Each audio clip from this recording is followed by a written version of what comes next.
I saw the red flag on day 3. I ignored it. That decision cost me everything. She said, "He's not allergic. It's just a sensitivity." Then she pushed me to sign fast. 28,000 pesos, 3 days of fear, and my pride gone. A 67-year-old Filipino male.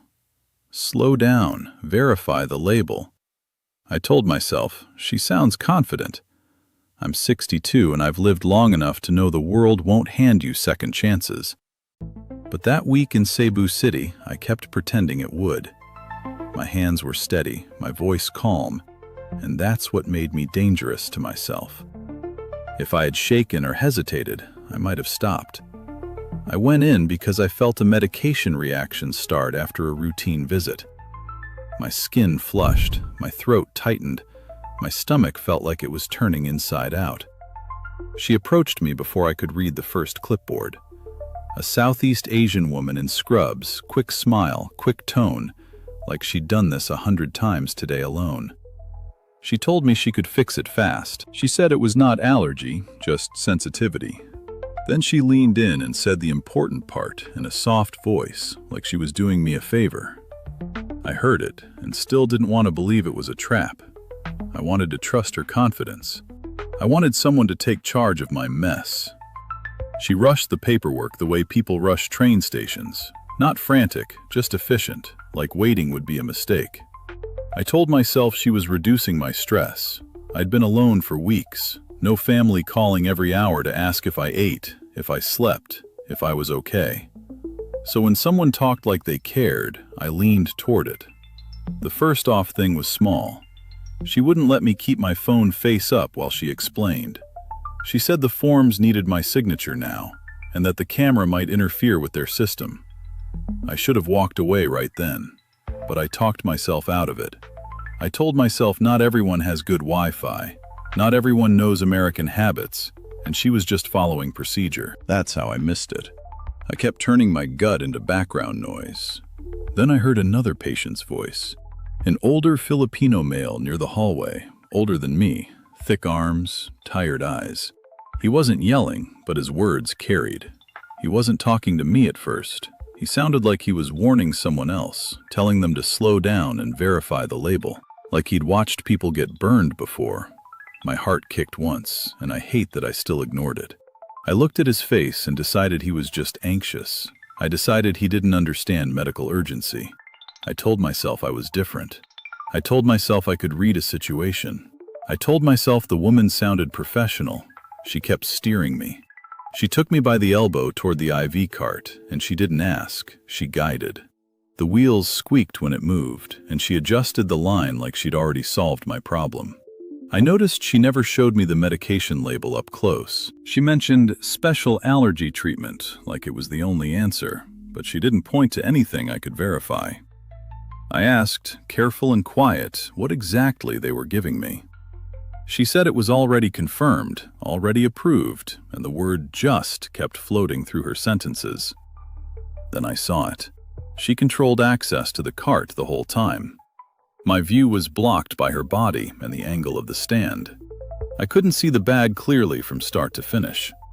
Another moment, and I could have moved. I could have stepped around. I could have asked for a second opinion. I could have demanded the label be checked in front of me. Instead, I let hope do the job fear should have done. I let her speed convince me. She kept the explanation vague, and each time I hesitated, she pressed the same idea. Not allergy, just sensitivity.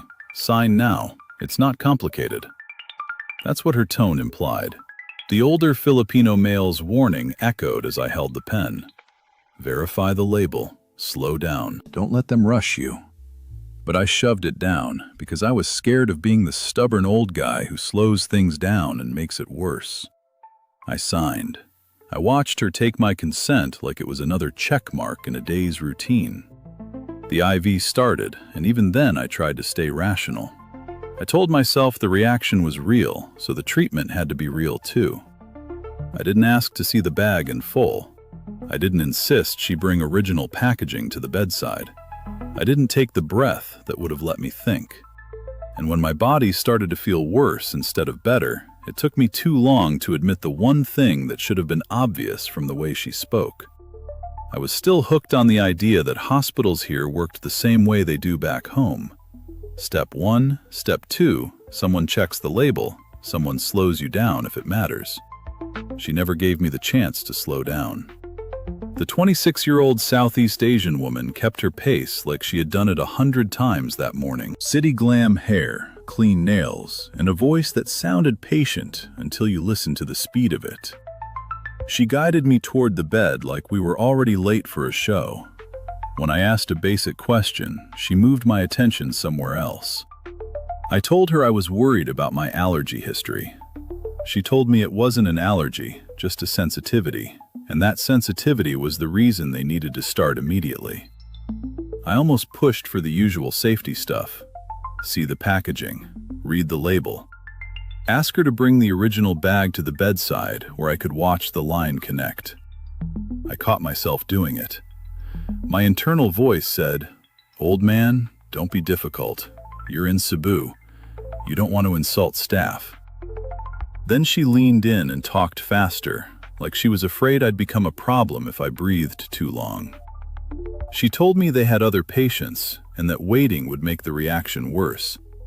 She told me to sign now so the nurse could prepare the special allergy treatment. I looked at the pen in her hand.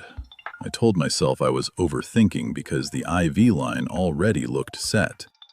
The tubing sat there like it was normal. The machine lights blinked. That's what tricked me most. I didn't realize how carefully they'd managed the view. She positioned herself between me and the cart, just close enough that my body couldn't see the setup from where I sat. Every time I shifted, she shifted with me. I remember thinking, this is weird, but maybe she's just being helpful. Maybe she's protecting me from distraction. That thought lasted maybe 2 seconds. After she got me to sign, she told me the original bag had to be discarded immediately. She said if the first fluids had already been opened, keeping the old bag was unsafe and only the new replacement fluids counted. I asked to see the bag. She told me that would slow everything down and that the nurse already did the verification. She asked why I was questioning, like my question was an insult instead of a safety check. I felt myself shrinking into compliance. I pictured headlines I'd never want to read. I pictured her calling a supervisor. I pictured a scene. I almost demanded the label anyway. My mind went, if it's legitimate, what are they hiding? But I talked myself out of it again. I told myself, she's a staff member. She guided me here. She's not some stranger on the street. That's how I made the scam feel like a normal misunderstanding. She kept repeating the same logic in different words. Sensitivity, special treatment, emergency replacement, sign fast, start now, don't waste time. And while she was saying those words, she never let the view open. The cart stayed half hidden, the bag stayed out of frame. The moment I tried to look around her, she used the workflow like a shield. The IV started, and for the first few minutes I stayed calm. I told myself the reaction was real, and that treatment must be working because the procedure looked correct. But when my body started turning against me instead of settling down, that's when my caution finally caught up. The way she rushed consent, the way she blocked the cart, the way she insisted I discard what came before. It wasn't treatment first, it was consent first, then the story had to follow. Now I knew what it was. When I finally demanded to see the receipt and the exact fluids they charged for, what was I really going to find on paper behind her smile? The IV cart turned in front of me like it had wheels made of air. One minute it was beside the bed, the next she had it angled toward the hall. I noticed because I was trying to keep my eyes on the drip site, not the paperwork. She kept the 26-year-old Southeast Asian woman between me and the setup, not blocking my view like a threat, more like routine. Her shoulder was there, her clipboard was there, her pen was there, and the cart was half hidden behind her. I told myself I was being dramatic. I told myself this was a normal Cebu City workflow, that old men get slow and paranoid and think every shortcut is a scam. Inside my head, I almost said, Hold on, let me see the label on the bag before you start. I pictured the IV bag I had agreed to, the one they said was ready and matched my file. Then she flipped a page and asked me to focus on the paper while they prepared an emergency adjustment. It was fast, like if I blinked I would miss my signature. She said the sensitivity was acting up and the first setup could not be trusted anymore. Not allergic, just a sensitivity. She used words that sounded careful, but the timing was wrong. I watched her hands move more than her face. She pointed to a checkbox, tapped where my name should go, and kept her eyes on my pen instead of my arm. The room went quiet, in that way hospitals do when staff decide you're cooperating or a problem. Even the monitor sounded lower, like the building was listening for me to comply. I signed anyway. My logic was weak but stubborn. I told myself I had already agreed. I told myself if I made trouble, they would delay and I would be the reason something went wrong. As soon as I finished, she steered me with her body. She adjusted my angle in the bed and made it so I couldn't see the cart fully from where I sat. I felt the IV start because my arm pulled tight, but I didn't get a clean look at what they swapped in. She kept talking about emergency replacement fluids. She said it like it was a separate product, like it was safer to replace everything at once instead of checking the first bag. I tried to calculate in real time. I thought about how long a proper setup takes. You don't just turn a cart, shuffle supplies, and get a new line running without someone taking a beat to verify the right fluids. I told myself maybe they were organized, maybe she was just quick. I even wondered if I was the slow one, like my age made me miss details. But the timeline didn't add up. The way she rushed my consent, guided my sight away, and got the new line going before I could ask about a label. It felt like the clock was running for her, not for my body. When I finally caught a glance, it was only partial. I saw plastic, a port, a hand moving with confidence. I did not see the exact bag I had been promised. I did not see the paper matching it from start to finish. I asked for one thing, not 10. I asked to see what they charged for the emergency replacement fluids. Her smile stayed locked in place as if it could hold the room together. She told me it was already documented, that receipts take time, and that the important thing was I kept receiving treatment. She said I should not worry about labels, because the pharmacy would have verified everything. Then she moved the cart again, just enough to block my view. Like the first angle was an accident, and this one was the real barrier. No chance to compare what was going in with what was written down. I remember staring at the corner where the cart met the wall. I tried to see the handoff point, the exact moment when one bag became another. My mind kept trying to rewind, but the room was already reorganizing itself around her script. And that's when it hit me. Not as a dramatic revelation, but as cold arithmetic. The time for proper verification had been traded away for paperwork pressure. The setup had been fast because the proof was supposed to stay out of sight. Later, when I compared my timeline to what a normal setup should look like, the minutes didn't fit. They didn't have time to verify properly. They had time to steer, sign, and start. I was sitting there with a fresh line in my arm and a receipt that was always going to be soon. I kept thinking about the one moment she rushed me to consent before I could check anything against reality. If the timeline was wrong, then either the fluids were wrong or the paperwork was already built to match a different story. So I did what I should have done earlier, and I started asking different questions, the kind that force people to show their work. When I asked for the disposal record of the original bag, she didn't answer like someone who had nothing to hide. She answered like someone deciding how fast I could be redirected before I got a real look at the first setup. I went back the same day because the questions I asked felt safer in my head than out loud. I told myself I was thorough. A good man checks labels. A good man asks for records. The ward smelled like bleach and sweat. Fluorescent lights flickered above plastic chairs, and a Southeast Asian nurse moved fast like she had somewhere else to be. I saw the cart again. Not the same cart, but the same routine. Wheels locked, tubing draped, IV bag tucked under a white cover so you couldn't see the label until it mattered. A 67-year-old Filipino male was already there, standing too close for a visitor. He watched my hands like he expected me to touch the setup. When I asked for the original bag details, he looked at me like I was slow. He told me it was better to request documentation and details in front of the staff, not after. He said he had seen this before. When they rush you, it's because they can't afford a second look at what was actually used. I almost argued. I almost said I didn't want trouble, that I was only asking for a label. In my head, I told myself maybe she disposed of it already. Maybe that was normal, a thought that felt responsible, like I was protecting myself from looking paranoid. The Filipina came back with the same quickness. A 26-year-old Southeast Asian woman, hair tied back, face neutral until she saw my eyes go to the tubing. I asked for the label and disposal record of the original IV bag, the one she said was replaced. I kept my voice steady, like calm would get calm answers. She stopped walking and leaned in just enough to block my view. She told me it was already gone, that disposal was immediate, and that the only thing that mattered now was the emergency replacement she had to arrange. I asked who disposed of it and where the paperwork was. I asked for the disposal log and the lot details, like a patient advocate. She didn't answer directly. She said it wasn't an allergy, just a sensitivity, and that waiting would make swelling worse.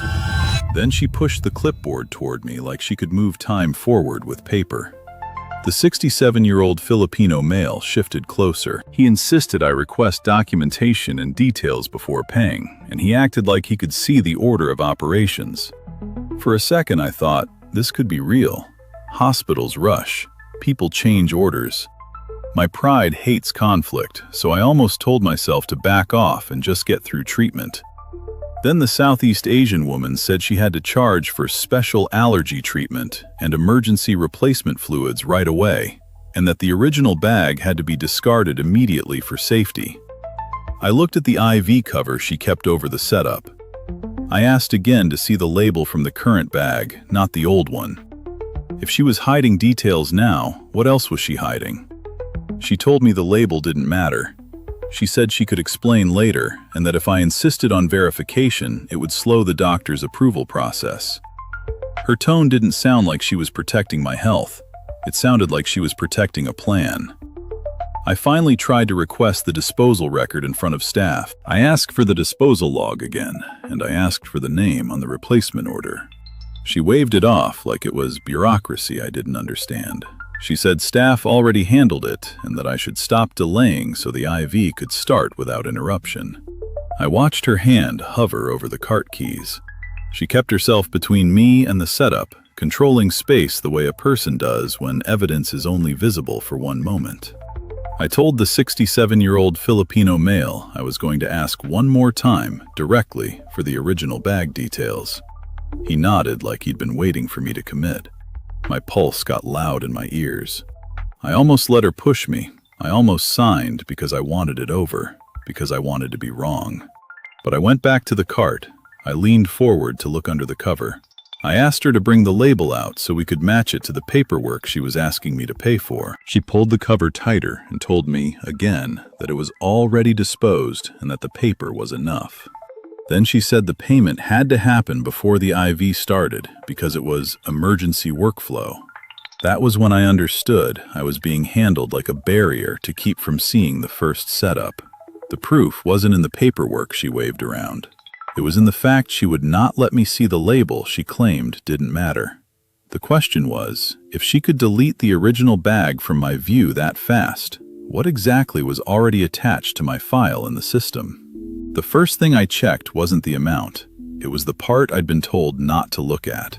The sticker trace on the outside of the IV sleeve.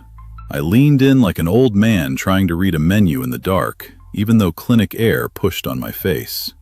She kept her hand on the cart rail, guarding it. I found it where the tape edge met the plastic housing. Batch, printed small. Then expiry, stamped next to it. The numbers didn't match what she'd shown me on her paperwork. She rushed me through the sensitivity story And when I asked for the label again, she said the hospital didn't do that unless there was an incident. I didn't have an incident. I had a sticker with a different batch. On the line they told me I had already agreed to replace immediately. That's when it clicked. The swap didn't happen down the hallway. It happened at handover, in front of me, just out of my sight angle. I told her, slow and careful, that I needed the original documentation attached to my record, not a copy, not a promise. I wanted the batch trace and the disposal note.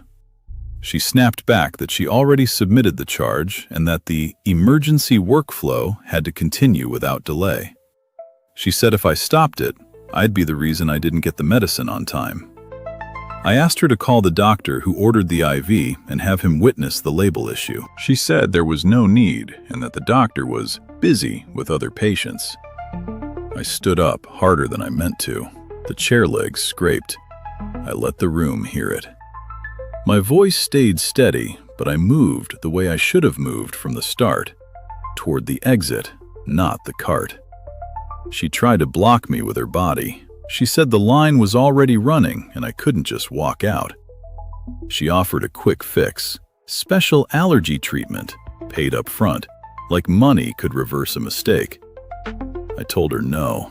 I said stop the infusion and document the batch trace before anything else touches my body.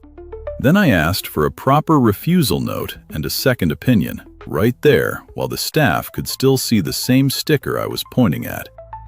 Her face changed. Not drama, just arithmetic. She didn't have an explanation that matched the numbers, so she started talking faster. An older man, the one I'd seen earlier near the waiting area, stepped in like he was asked to clean up a situation. He told me they could adjust the paperwork later, as if later was safer than now. I cut him off.